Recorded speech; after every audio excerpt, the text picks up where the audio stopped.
Hey everybody, this is a quick video in case you have an Ikea Tradfri driver for smart lighting, a smart lighting controller, the 30-watt model, and you need to do a hard reset on it.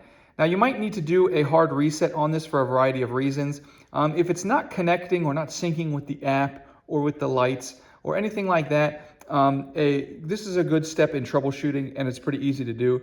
Just keep in mind once you do this, you will have to reset everything up. But if you're ready to do that, we can go ahead and get started. All you'll need is a paper clip or a pin. Just make sure it's not too sharp. These iPhone SIM card ejectors work really well. So all we're gonna do is come in here with our pin and our SIM card, and on the back here, you'll see there's this little reset button with a hole in the back of the device. We're just going to press our paper clip or our pin down in there for a couple of seconds, and then we can release it. Then we can give it a few seconds to reset, at which point we can turn on our driver and set it back up as though it were brand new.